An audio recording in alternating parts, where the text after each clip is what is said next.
नमस्कार। जय हिंद, वंदे मातरम। मैं हूं केशव पंडित और आप देख रहे हैं देश का तेजी से बढ़ता है टीवी न्यूज चैनल। और आप इस समय हमारा खास कार्यक्रम देख रहे हैं सीधा सवाल।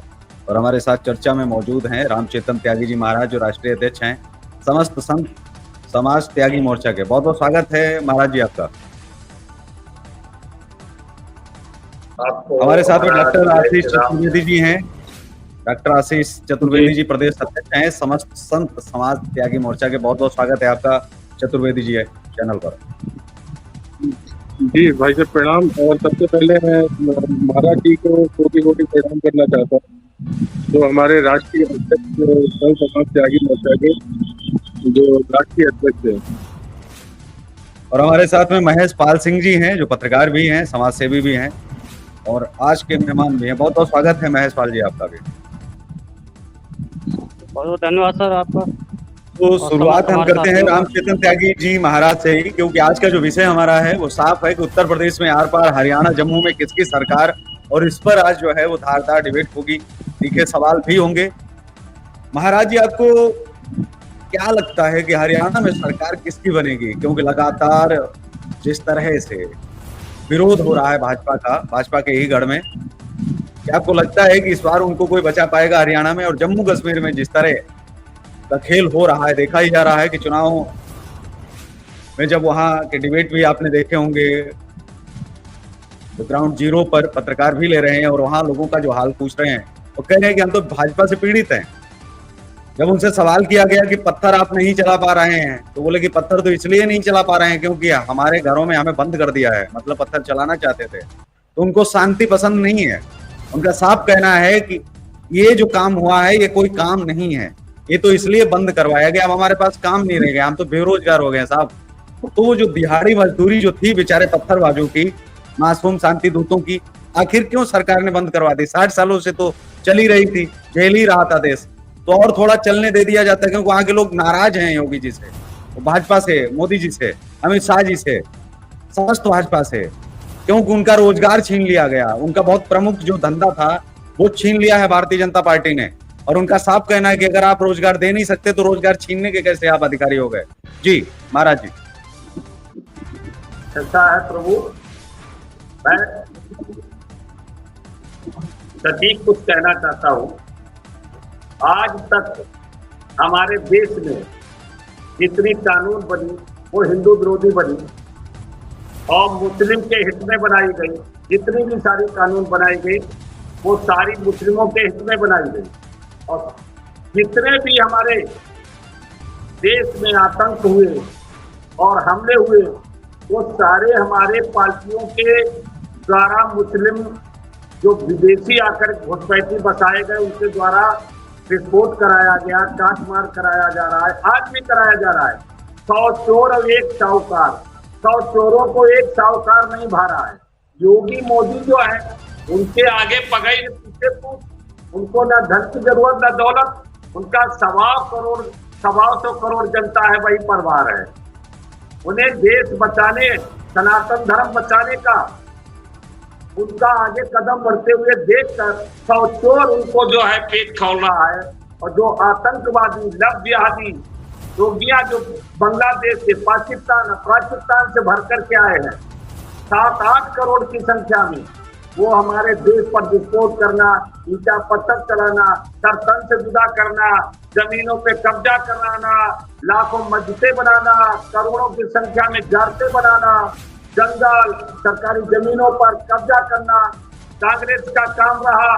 कि आखिरी समय पर 2013 में वक्फ बोर्ड का जो है पूरा अधिकार दे दिया। हाई कोर्ट, सुप्रीम कोर्ट, जिले के कोर्ट सब बेकार हैं, कोई भी जमीन आप कब्जा कर सकते हैं। जितना भी हिंदू चिल्लाने दीजिए। मैं ये पूछना चाहता हूँ वो इंडिया गठबंधन से, जो 78 साल से जो कांग्रेस चलती चली आ रही हमारे देश में, आज 25-26 पार्टियां मिलकर गठबंधन बनाया है।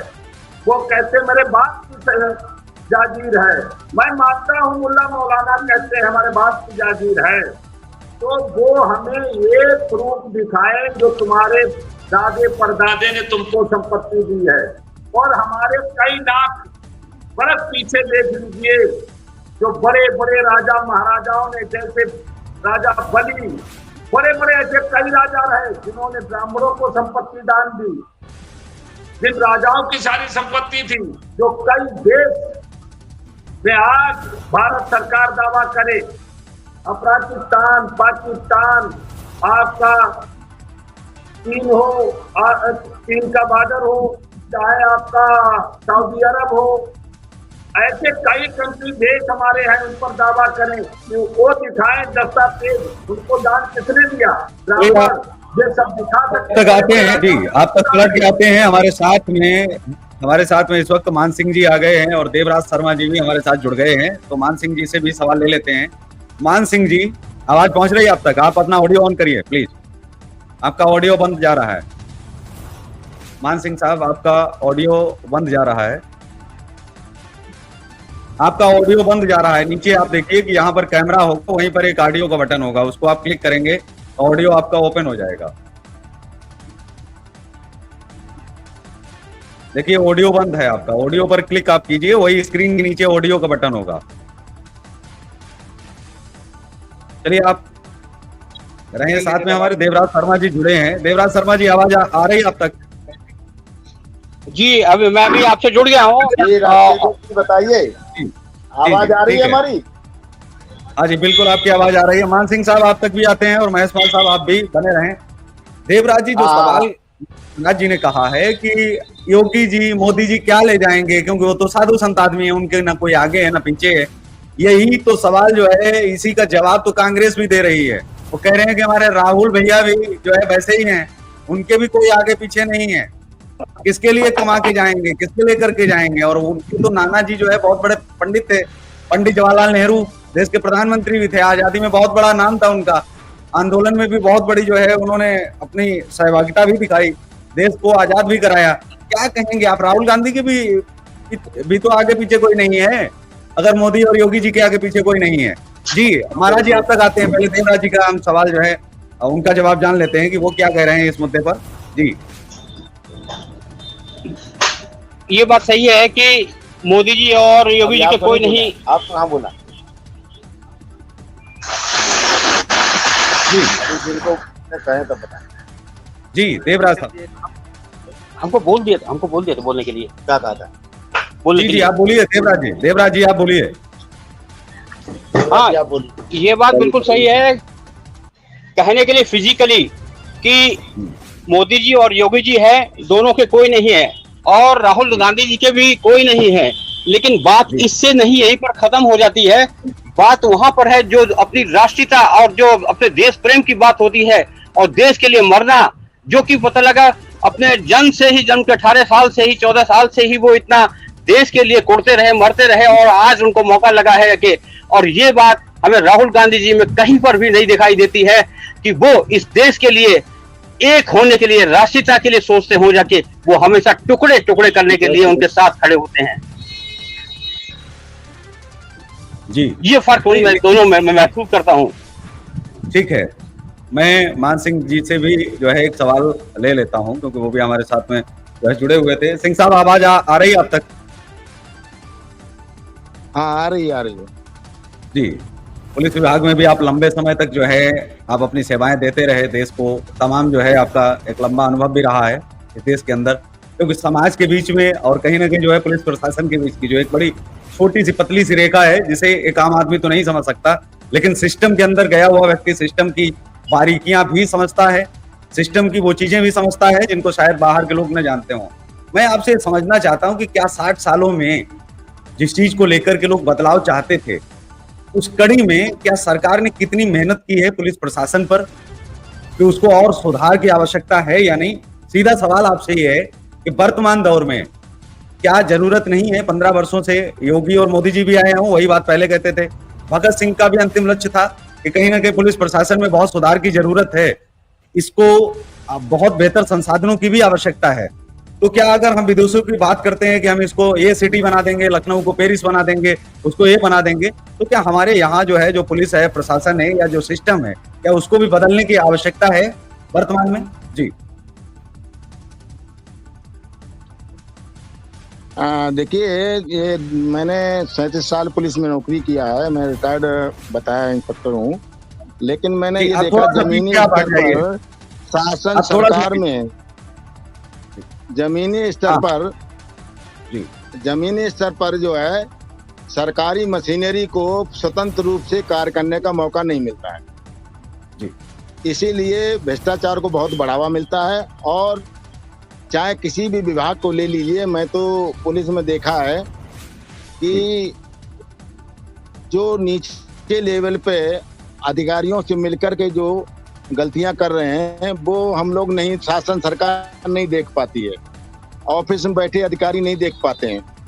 एक सफाई कर्मचारी का ले लीजिए, वो खाली झाड़ू लेके फोटो डाल देता है और अधिकारी बैठे बैठे सोच रहे हैं कि हाँ वो सफाई हो रही है, जबकि ऐसा जमीनी स्तर पर कुछ नहीं हो रहा है। ठीक है, इसी को लेकर के एक सवाल और ऐड करता हूं और सारे मेहमानों से भी इसको लेकर के पूछता हूं, क्योंकि ये उत्तर प्रदेश में जो योगी जी की छवि है वो देखी जाती है बुलडोजर के तौर पर, एनकाउंटर के तौर पर, और कहा जाता है कि बुलडोजर बाबा आ गए हैं, एनकाउंटर बाबा आ गए हैं, अब तो ये छोड़ेंगे नहीं। किसी भी राज्य में जब भी कोई बड़ी घटना होती है तो कहा जाता है योगी जी जैसा ही मुख्यमंत्री चाहिए, योगी जी अगर प्रधानमंत्री बनेंगे तो देश की हालत भी सुधर जाएगी। ऐसा भी यहाँ तक भी कहा जाता है इस देश के जो है लोगों के द्वारा। उम्मीद एक बनती है, क्योंकि लोग कमाते तो अपना है, लेकिन वो चाहते हैं कि हमको सुरक्षा मिले सरकार के द्वारा। हम जो कमाते हैं वो घर तक पहुंच जाए और सुरक्षित रहे, यही केवल अपेक्षा करते हैं। एनकाउंटर कितना सही है जिस तरह से कर दिए जाते हैं, इस पर कई बार अदालतों ने भी कहा है कि नहीं, एनकाउंटर तो बहुत बात की घड़ी है, सुधरने का अवसर दीजिए। एनकाउंटर जिस तरह से हो रहा है, क्या एक हवा बिठाया जा रहा है, उत्तर प्रदेश के मुख्यमंत्री का चेहरा बदनाम किया जा रहा है, या वास्तव में इसकी जरूरत है और जो हो रहा है वो करने की बहुत जरूरत है? उस सफाई में जो है ये एनकाउंटर भी बहुत जरूरी थे जो योगी जी ने शुरुआत की है। जी, जहाँ तक एनकाउंटर की बात है, ये सर बहुत जरूरी है। समाज में जो आपराधिक तत्व हैं उनको बार बार अपराध करने का मौका दिया जाता है, जमानत पर छोड़ दिए जाते हैं और वो पुनः वही अपराध करने लगते हैं, तो समाज में उनका भय और आतंक बना रहता है। और लिस्टेड जिनके 50-60 मुकदमे वाले होते हैं, उनका हमारी समझ में जिंदा रहना ठीक नहीं है, इनकाउंटर ही बेहतर है। जी, और ये अपराधियों के जमीनी प्रॉपर्टी बुलडोजर चलाना या जो अवैध संपत्ति का जब्तीकरण करना, ये भी हमारे ख्याल से बहुत अच्छा है। जी ठीक है। रामचेतन त्यागी जी महाराज, जो वक्फ बोर्ड है, वक्फ बोर्ड दावा करता है एक 1500 साल पुराने मंदिर को एक नोटिस भेज देता है और कहता है कि ये जमीन जो है वो हमारी है। वक्फ बोर्ड को इतना अधिकार था, जब 1992 में जो है इसको बदला गया, जब इसमें जो है 403 जब सीटें थी राजीव गांधी जी की, तो उन्होंने बदलाव किया, वक्फ बोर्ड को एक असीमित ताकत दे दी और कहा कि आप किसी की जमीन को आप नोटिस भेजेंगे और आप उससे पूछेंगे कि ये जमीन आपकी है या नहीं है, या साबित करिए आपकी जमीन है। लेकिन आप कोर्ट में नहीं जाएंगे, आप कोर्ट नहीं जा सकते हो। आपको कहाँ साबित करना पड़ेगा? वक्फ बोर्ड के ही सामने आना पड़ेगा और आपको अपने कागज दिखाने पड़ेंगे। आप सही हैं गलत हैं ये हम तय करेंगे, कोई कोर्ट में नहीं आप जा सकते हो, ना सुप्रीम कोर्ट, ना हाई कोर्ट, ना सिविल कोर्ट, ना सेशन, कहीं भी आप नहीं पहुंच सकते हो। ठीक है, उसके बाद में अगर हमने कह दिया, हमने मान लिया, आपने साबित कर दिया और हमें लगा कि आपकी ये जमीन है तो हम आपको दे देंगे, और अगर हमें लगा ये जमीन नहीं है तो हम आपसे ले लेंगे। उस जमीन पर उसका कब्जा हो जाता है। मैं ये समझना चाहता हूं कि ठीक है, अब ये सामने वाला व्यक्ति साबित नहीं कर पाया कि उसकी जमीन है, सामने वाला अगर व्यक्ति साबित नहीं कर पाया तो इसके बाद अब जिसने दावा किया अब उसकी जिम्मेदारी है वो साबित करे कि उसको वो जमीन किस सन में किस राजा ने दान दी। वक्फ का मतलब दान होता है कि किस राजा ने दान की, किस शहंशाह ने दान की, किस अकबर जो है बादशाह ने दान की, और वो दान का जो है कागज दिखाया जाए। उसके बाद में जो है हाई कोर्ट, सुप्रीम कोर्ट ये तय करें कि ये जमीन वाकई में वक्फ की है या नहीं। केवल वक्फ की इस आधार पर तो जमीन नहीं हो जाती कि आपको नोटिस भेजा और आप साबित करने में नाकाम रहे कि ये जमीन आपकी है तो वो जमीन वक्फ की हो गई, क्यों? दावा करने भर से। फिर तो देश में बहुत सारे ऐसे नए, अगर सनातन बोर्ड का गठन कर दिया गया और उन्होंने कहा कि आप दावा करिए, जैसे अभी आप थोड़ी देर पहले कह रहे थे, और इस पर मान सिंह का भी मैं मान सिंह जी की भी प्रतिक्रिया चाहूंगा कि वर्षों पहले भगवान परशुराम ने ये छत्री 21 बार दान की ब्राह्मणों को। इसके बाद में राजा बलि ने भगवान वामन को पृथ्वी पूरी दान कर दी और उन्होंने तो 3 लोग दान कर दिए। एक बार दान की हुई वस्तु दोबारा क्या दान दी जा सकती है? पहला तो सवाल हमारा ये है। और दूसरा, जो ये दावे किए जा रहे हैं कि दान की हुई, जब दान है अगर धर्म के अनुसार, तो फिर वो सनातन के अनुसार भी तो दान विधेयक नहीं बन जाना चाहिए। और दान विधेयक के अनुसार ही फिर ये 1400 साल का अगर यहाँ दावा है, तो फिर वो दावा जो है 9 लाख वर्ष पुराना क्यों नहीं होना चाहिए? पाकिस्तान के अंदर तो वक्फ बोर्ड नहीं है। वहां के जब हिंदू छोड़ के आए थे, तो वहां की जमीनें तो जो है सभी ने वहां कब्जा कर ली पाकिस्तानियों ने। वहां भी तो हिंदू थे, तो वहां भी तो दान विधेयक बन जाना चाहिए था कि यहाँ जो जमीनें छोड़ के गए वो उनकी हो जानी चाहिए थी। जम्मू कश्मीर के अंदर जो कश्मीरी पंडित थे वो छोड़ के आए, वहां रोशनी एक्ट बना करके 1 रुपए में जमीन बेची गई कश्मीरी पंडितों की। कितने? 1 रुपए में। कश्मीरी एक्ट बनाया था फारूक अब्दुल्ला साहब ने, और कहा कि जो हिंदू छोड़ के चले गए हैं उनकी जमीन अब कौन खरीदना चाहता है? बोले हम लेना चाहते हैं साहब। बोले 1 रुपए में। बोले 1 रुपए में। 1 रुपए में आप बताइए, घर के घर, मकान के मकान, खेती जमीन, खेत खलियान सब 1 रुपए में रोशनी एक्ट के नाम पर सब बेच दिया गया। इसी देश के अंदर फिर ये दावा किया जाता है कि ये जमीन तो साहब हमारी है। तो इसी तरह से जब हाई कोर्ट उत्तर प्रदेश के अंदर भी वक्फ बोर्ड ने दावा कर दिया, कल को राष्ट्रपति भवन पर भी दावा होगा, दावा तो फिर लाल किले पर भी होगा, क्योंकि वो तो फिर वहां तो अकबर ने शासन किया है, और वो तो एक तरह से फिर तो दान ही मानी जाएगी। तो लाल किला भी तो हो जाएगा वक्फ का, ताजमहल भी तो वक्फ का हो जाएगा। पूरे देश में वक्फ का ही तो सब कुछ है, फिर और किसका है? जी महाराज जी। देखिए महाराज जी, वक्फ बोर्ड के जहाँ तक सवाल है, मेरा कहना है कि वक्फ बोर्ड समाप्त होना चाहिए। वक्फ बोर्ड ये गलत है, अन्य देशों में भी यही हुआ, अपने आप वक्फ बोर्ड समाप्त होना चाहिए। आपने कहा राहुल पंडित मैंने सभी सरकारों में नौकरी किया है। 82 से पुलिस विभाग में आया था। लगभग सभी गवर्नमेंटों में मैंने नौकरी किया हो। ये वक्फ बोर्ड का वास्तव में बहुत गलत प्रयोग हो रहा है। ये वक्फ बोर्ड खत्म होना चाहिए हमारे यहाँ से। जी नहीं, आपका तो एक अनुभव बड़ा लंबा रहा, एक्सपीरियंस। आपके सामने तो बहुत सारे ऐसे मामले आए होंगे। बताना चाह रहा हूँ, बहुत मामले आए और बहुत उलझने हुई, पुलिस को बहुत परेशानियां उठानी पड़ी इस संबंध में। और जहां तक वक्फ बोर्ड जो बना हुआ है, इसको मेरे ख्याल से तो पूरी तरह समाप्त होना चाहिए। ठीक है, डॉक्टर आशीष चतुर्वेदी जी से पहले हम जान लेते, फिर महाराज जी आप तक आते हैं। चतुर्वेदी साहब, आप कैसे सहमत हैं इन सब चीजों में? वक्फ बोर्ड को समाप्त करने की बजाय अगर दान विधेयक ला दिया जाए तो कितना बेहतर है। किसी चीज को अगर ये, क्योंकि ये कानून है, ये कोई किसी धर्म के द्वारा बनाया हुआ कोई संगठन नहीं है, ये किसी धर्म के द्वारा बनाया हुआ कोई संघ नहीं है, एक कानून है जिसका प्रोविजन है। और ये जो है, अगर शर्त ये हो कि एक लकीर खींच दी गई हमारे आगे, और शर्त ये है कि उसको छूना नहीं है लेकिन छोटा कर देना है आपको, तो जाहिर सी बात है हमारे अध्यापकों ने सिखाया है कि उस लकीर के सामने एक बड़ी लकीर खींच दो, बहुत बड़ी, इतनी बड़ी लकीर खींच दो कि वो बहुत छोटी हो जाए। तो क्या दान विधेयक बनाकर के इस लकीर को बहुत छोटा नहीं किया जा सकता कि ये लकीर का अस्तित्व ही न रहे? 370 खत्म कर दी गई, उसकी शक्तियां सब समाप्त कर दी गई। अब 370 है तो है, लेकिन वो बंद है, उसकी सब शक्तियां छीन ली गई, तो अब उसके होने न होने का कोई अर्थ नहीं रह गया। ये भी तो हो सकता है। जी जी बिल्कुल केशव जी।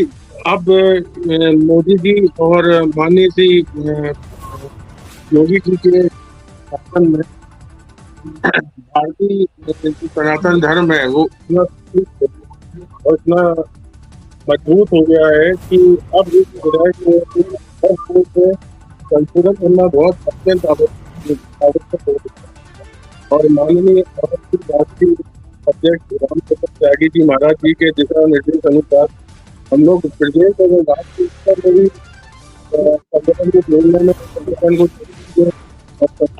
दिशा निर्देश दे रहे हैं कि वक्फ बोर्ड को अब हटाया। जी ठीक है, आप तक भी आते हैं। देवराज शर्मा जी काफी समय से इंतजार कर रहे हैं। शर्मा जी, देवराज शर्मा, ये हमारी आवाज नहीं जा रही है। बोलिए बोलिए बोलिए। आवाज नहीं आ रही, सुनाई नहीं पड़ रहा है। आपकी आवाज बहुत शानदार आ रही है। सिया वक्फ बोर्ड के आवाज बोलिए तो आपकी आवाज शायद आपका माइक बंद है। आपका माइक कहाँ? अभी आप इसको ओपन कर लीजिए। हाँ ठीक है, ओके। माइक बंद है। ये सिया वक्फ बोर्ड में ईयरफोन हमको सुनाई नहीं दे रहा है। अच्छा, आपको आवाज नहीं आ रही है? आपकी आवाज मुझ तक नहीं पहुंच रही है। नहीं, आपकी आवाज क्लियर आ रही है। आप दोबारा से जुड़े, आपकी आवाज, आपको मेरी आवाज प्रश्न तो पूछे। बोलिए, आप दोबारा से। आप कौन सा प्रश्न पूछा है? आप सर प्रश्न पूछिए, देवराज शर्मा जी से प्रश्न पूछिए। उनका कहना है कि आवाज नहीं आ रही है। बोलिए। हाँ ठीक है, वो शायद दोबारा जुड़े, मैंने उनको बोल दिया कि दोबारा जुड़ जाइए। ठीक है, अब सवाल पर फिर हम आते हैं जी। चलिए वक्फ बोर्ड, क्या वक्फ बोर्ड के जी जी महाराज जी सिया वक्फ बोर्ड के चेयरमैन थे उत्तर प्रदेश के वसीम रिजवी साहब। सिया वक्फ बोर्ड के, आप सोचिए वक्फ बोर्ड के चेयरमैन थे वसीम रिजवी साहब।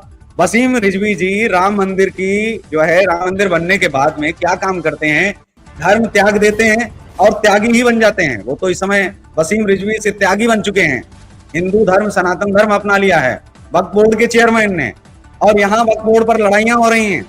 सिया वक्फ बोर्ड के चेयरमैन एक तरफ सनातन धर्म अपना लेते हैं, हिंदू बन जाते हैं, वसीम रिजवी से त्यागी समाज में आते हैं और त्यागी बन जाते हैं, सब कुछ त्याग करके। जी मैं बताना चाहूंगा कि इनके पूर्वजन जो थे, इनके दादे परदादे कौन थे, ये वो देख लें। जो इनके दादे परदादे थे वो कन्वर्ट हुए तो इनको कुछ अंदर से आया कि हमने जो है, हमारे लोगों ने गलत किया है, तो फिर चुनाव अपने घर वापसी कर लिया। बहुत अच्छा किया है, इसमें कोई दोष नहीं है, अच्छा किया है, करना चाहिए। और आज के दौरान आपने जो कहा कि राहुल गांधी पंडित हैं, तो वो पंडित का प्रमाण दें मुझे, कहां पर से पंडित है इस बात का प्रमाण दें। जो पंडित है वो पंडित नहीं कहते हैं, और जो पंडित है वो पंडित का प्रमाण दें मुझे। और पंडित है तो हमारे कश्मीर से इतने ब्राह्मणों के साथ अत्याचार क्यों हुआ और जमीनें कब्जा क्यों हुई, वक्फ बोर्ड क्यों लागू किया गया, हमारा सरपंच से जुदा क्यों किया गया, माँ बहनों की इज्जत क्यों रोकी गई, और फिर इनके फिरोज गांधी, भला गांधी, दिवा गांधी ये कहां से आ गए। अरे मुझे ये बताएं, इनका प्रमाण दें। और थे तो देश को बर्बाद कैसे किया जो ब्राह्मण और हिंदू थे। अरे ब्राह्मण तो देश को बर्बाद करने सोचते ही नहीं, ब्राह्मण थे, उन्होंने अपनी गोपनीय जंगलों में रहकर, छपरों में रहकर अपनी संस्कृति, अपनी संस्कृति को बचाया, अपने बच्चों को धीरे धीरे कानों में समझाया संस्कृत क्या है, हिंदू धर्म क्या है। आज ब्राह्मण बचाते चले आए और राजा अपने देश के लिए कुर्बानी देते चले आए। जो आपने कहा राजा बलि ने जो दान दिया है, मैं पूछना चाहता हूं, जो ब्राह्मणों को दान दिया है तो दान कितने बार दिया जाता है। अभी ईरान, इराक, अफगानिस्तान, पाकिस्तान और सऊदी अरब, बांग्लादेश, इस पर दावा करिए, सब तो थे ही नहीं। राजा बलि के दौरान सारी संपत्ति ब्राह्मणों को दी थी, राजा लोगों ने दान की थी, कहां से आ गई है वक्फ बोर्ड, काहे का बोर्ड। अरे ये तो कांग्रेस की सोच थी। लेकिन साथ ही एक सवाल और है जी, साथ ही एक सवाल और है मान सिंह साहब, जिस तरह से दावा ये किया जाता है कि ये जमीन हमारी है, ये मंदिर हमारा है, ये जगह हमारी है, अगर वो राजपूत राजा अपनी 700 रियासतें ना देते तो ये क्या भारत होता। भारत को 700 रियासतें अपनी दान में दे दी, और उससे बड़ा कोई दान माना जाएगा। 1947 का दान सबसे बड़ा दान है, या 1100 में किसी राजा ने दान दे दी, 1100 में किसी ने कर दिया तो उस पर दावा ठोका जा रहा है। लेकिन 700 रियासतें दान कर दी राजाओं ने, तो बात ही नहीं हो रही। वो दान विधेयक क्यों नहीं बनना चाहिए कि 700 रियासतें हमारी छोड़ के बाकी जहां आपकी जगह जमीन संपत्ति है वो आप ले लीजिए, उसमें क्या दिक्कत है, कोई समस्या है जी। 500 बरस पीछे का इनसे रिकॉर्ड मांगा जाए, मुल्ला मौलाना से, कांग्रेस से पूछा जाए, 500 बरस पीछे का रिकॉर्ड दीजिए, 1000 बरस पीछे का रिकॉर्ड दीजिए। किसकी संपत्ति थी, राजाओं की थी, किसको दान किया, ब्राह्मणों के लिए। इतने देश बन गए और वक्फ बोर्ड बनाया तो इनके 57 देश क्यों नहीं बना, वहां क्यों नहीं है। ये केवल सोची सब्जी है, इनकी साजिश है कांग्रेस की, और साथ में कई पार्टियां मिलकर के पूरे देश को गुलाम करना चाह रही हैं, हमारे हिंदू सनातन धर्म को मिटाने का कार्य कर रही हैं, जगह जगह मंदिर तोड़वाए जा रहे हैं। अभी 3 दिन पीछे एक मौलाना हमारी महोदया पत्रकार से क्या बोल रहे हैं, जो पत्रकार हमारी महिला इंटरव्यू ले रही है तो वो क्या कहते हैं, जय श्री राम पर जो है राम लगना चाहिए, जय श्री राम नहीं देश में बोलना चाहिए भारत में। और दूसरा कह रहे हैं कि हमारा संविधान है सरसन से जुड़ा, अल्लाहू अकबर, ईसा पत्थर चलाना ये हमारा संविधान है। अरे उस मौलाना से मैं ये भी पूछना चाहता हूँ, रिकॉर्ड तो दिखाओ तुम्हारे 10 देशों में, ये तो हमारे राजाओं की दी हुई संपत्ति ब्राह्मणों की है, तो अपना पुराना रिकॉर्ड दिखाओ, 500 वर्ष पुराना। तुम्हारे यहाँ की संपत्ति की बात कर रहे हो, कहाँ है तुम्हारी संपत्ति, किस जगह है संपत्ति? अरे दस्तावेज तो दिखाइए। आज हमारे माननीय मोदी जी को, योगी जी को चाहिए कि इनके दस्तावेज मांगे, और दस्तावेज नहीं देते हैं, अब वो तो बिल्कुल जीरो पे खत्म कर दें, कोई जरूरत नहीं है। यदि खत्म नहीं किया जाता है तो हिंदू सनातन धर्म बोर्ड बनाना पड़ेगा, 1 लाख बार बनाना पड़ेगा। यदि इसको नहीं खत्म किया गया तो करोड़ों हिंदू, हमारे समस्त संत समाज त्यागी मोर्चा भारत के कार्यकर्ता पदाधिकारी बाध्य होकर रोडों पे आने के लिए मजबूर होंगे, और जो ठीक है, इंडिया गठबंधन की सोच है ये पूरी नहीं होगी कभी। सवाल और है कि वक्फ बोर्ड का दावा किया जा रहा है। आप जानते हो कि जिस समय वक्फ बोर्ड में तब्दीली या तमाम चीजें की गई थी, उस समय 403 सीटें थी राजीव गांधी जी के पास। जो भाजपा ने नारा दिया था कि 400 पार आनी चाहिए, 400 पार किस लिए आनी चाहिए थी? क्योंकि 404 सीटें होती तभी तो वो कुछ बदलाव कर पाते। आपको लगता है कि अगली बार जो है 400 पार हो जाएगी और कुछ बदलाव दिखेगा? जिस तरह से उत्तर प्रदेश ने इस बार तो बहिष्कार कर दिया, वोट डालने नहीं गए हिंदू उत्तर प्रदेश के अंदर, एमवाई फैक्टर को तोड़ नहीं पाए, क्या कहेंगे आप? 30-30, 32-32% से जीत गए लोग, वहां तो वोट ही नहीं डालने गए, बहिष्कार कर दिया राजपूतों ने भी, और कहा कि नहीं, एक बयान गुजरात में दिया गया, उस बयान के आधार पर हम भाजपा का विद्रोह करते हैं, भाजपा को बहिष्कृत करते हैं, किसी को वोट नहीं देंगे। तो उसका फायदा किसको मिला? जी, उसमें क्या हुआ कि दल बदलू जो नेता थे, दल बदलू नेता आकर के हमारे भाजपा ने, उन्होंने राजपूतों को विरोध किया, कुछ राजपूतों के साथ टिप्पणी की, अब शब्दों का इस्तेमाल किया, इस वजह से राजपूत बिखर गए। क्यों कि दल बदलू नेता जहां भी पहुंचेंगे चमचा होते हैं, ये चमचा जहां भी जाएंगे वहां रखी हुई सब्जी भगौने में इसको फूट फूट कर बर्बाद कर देंगे। ठीक है, समय का अभाव है, लेकिन हम साथ में 1 मिनट में जवाब हम चाहेंगे मान सिंह साहब से। बटेंगे तो कटेंगे, इस पर क्या कहेंगे आप? जो योगी आदित्यनाथ जी ने कहा है उत्तर प्रदेश के अंदर, बटेंगे तो कटेंगे, इसका विरोध भी बहुत ज्यादा हुआ, क्या कहेंगे आप इस लेकर को? 1 मिनट है आपके पास जी। देखिए केशव जी, इसमें जो बटेंगे कटेंगे वाली बात है, ये बिल्कुल असंवैधानिक चीज है, इसको हम नहीं सहमत हैं। और ये योगी जी त्यागे और उनके मोदी जी के बात विरोध में जो बोला है इन्होंने, ये सब गलत है और इससे मैं सहमत नहीं हूँ जी। कि क्यों सहमत नहीं? आखिर ऐसी बात क्यों नहीं होनी चाहिए थी? यहाँ पर अगर कोई लाइन होती तो क्या होती, क्या बोलना चाहिए था इनको, और क्या इन्होंने बोल दिया है? मैं ये भी आपसे जवाब चाहूंगा कि यहाँ पर ये क्या कह सकते थे? जी महाराज जी आप तक आते हैं, आप तक आते हैं, महाराज जी आप तक आते हैं, आपसे आपकी राय जान लेंगे। सिंह साहब, यहाँ पर क्या हो सकता था? कौन सी लाइन ऐसी हो सकती थी कि जिसको अगर बोलते वो शायद किसी को चोट भी नहीं पहुंचाती और बहुत अच्छी लाइन हो सकती थी? वो लाइन क्या हो सकती थी यहाँ पर? जी देखिए, प्रदेश में बहुत कुछ ऐसी बातें हैं, घुसपैठिए बांग्लादेशी इतने अपने यहाँ आ चुके हैं, इनको भगाया जाए। और ये आपका जो धर्मांतरण करा रहे हैं, जबरदस्ती मंदिर तोड़े जा रहे हैं, ये सब चीजें जो जितनी हैं, इनके साथ जब तक सख्त कार्रवाई नहीं की जाएगी तब तक देश को जनता सुरक्षित नहीं रह पाएगी। जी बिल्कुल, आपने सही कहा।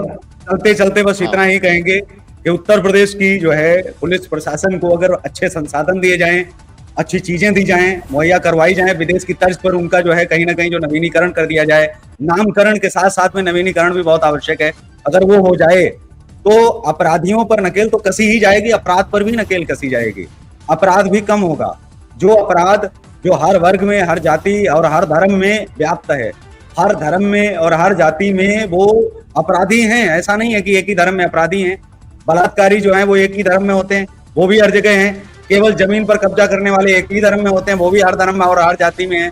तो लोग मारपीट करने वाले हर धर्म और हर जाति में हैं, महिलाओं पर अत्याचार करने वाले हर धर्म और हर जाति में हैं, तो आपस में लड़ने वाले भी हर धर्म और हर जाति में हैं। कहने का अर्थ यह है कि हर तरह के अपराध को सचेत करने के लिए ये मोर्चा जो बना है, जनता को सजग करना है कि ये छोटी छोटी चीजें जो सरकार तक नहीं पहुंच पाती हैं, तो जनता को सजग करने के लिए हमारा मोर्चा हर तरह से तैयार होकर के, ये जो संगठन उठ करके हमारा जनता को सजग करेगा, सचेत करेगा कि इन अपराधों पे अंकुश लगाने के लिए आप लोग स्वयं इसको देख सकते हैं।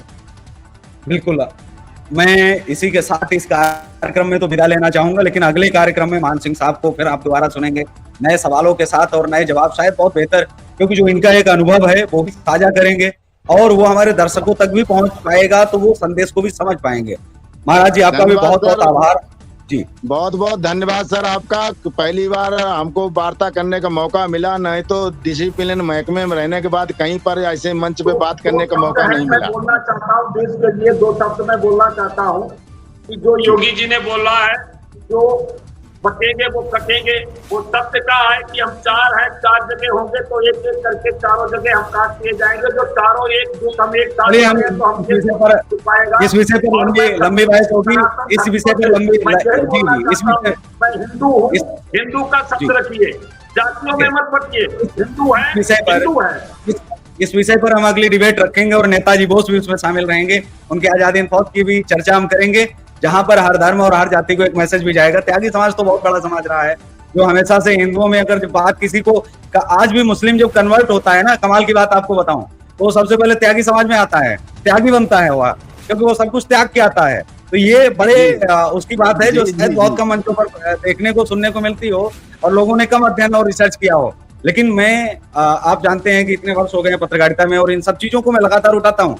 ऐसा नहीं है, कमियां अगर हिंदुओं की हैं तो हिंदुओं की बताता हूँ, कमियां अगर मुसलमानों की हैं तो मुसलमानों की, शासन प्रशासन की है, सरकार की है, कमियां जिसकी भी हैं, हमारा काम है कमियां गिनवाना, क्योंकि हम एक देश का कहते हैं कि जिंदा नागरिक वही है जो नागरिकों को जिंदा कर सके, जागरूक कर सके। नहीं तो हम में और मरे हुए लोगों में क्या अंतर है? अगर हम भ्रामक और झूठ अगर परोस रहे हैं तो फिर हम उनको दोष नहीं दे सकते जो गलत कर रहे हैं। तो इसी के साथ इस कार्यक्रम में बस इतना ही, हमें दीजिए इजाजत, नमस्कार। और आप देखते रहिए देश का तेजी से बढ़ता एटीवी न्यूज चैनल। जय हिंद, वंदे।